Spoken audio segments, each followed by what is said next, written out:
Most pedig azt fogom nektek bemutatni, hogy otthon hogyan tudtok professzionálisan cipőt tisztítani.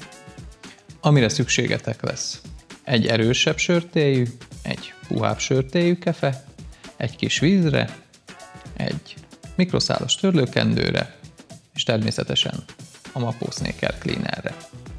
Nagyon fontos, hogy csak szárazon fújjuk be a cipőt, illetve a tisztítandó területet, ne vizezzük be előtte, mert akkor fel fog higulni.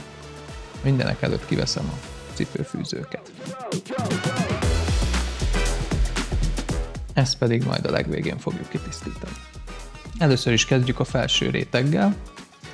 Felső részével fújjuk be Snaker Cleanerrel, vizezzük be a puhább sörtélyű kefénket, majd kezdjük el vele a felületet dörzsölni.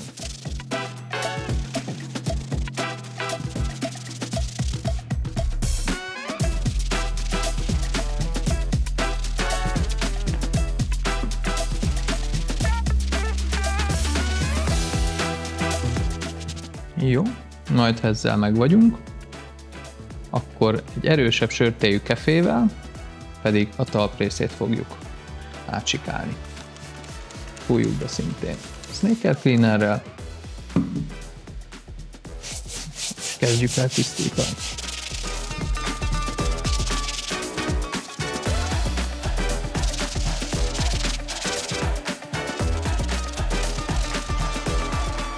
Jó. Majd, ha készen vagyunk, akkor csak töröljük át simán az egészet száraz vagy nedves mikroszálas törlőkendővel. Most pedig, ahogy ígértem, megmutatom nektek, hogy a cipőfűzőt is hogyan lehet kitakarítani 1-2 perc alatt. Majd kezünkbe vesszük a cipőfűzőt, befújjuk Snaker Cleanerrel,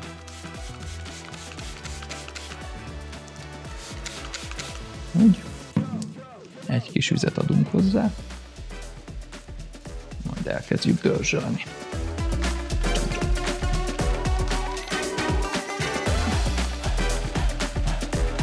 Jó. Majd az egészet kirobbítjuk a tálka vízbe.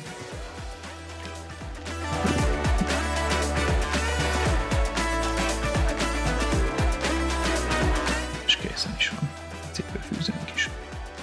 Professzionális cipőtisztítás otthon is, Mapó Snaker Cleanerrel.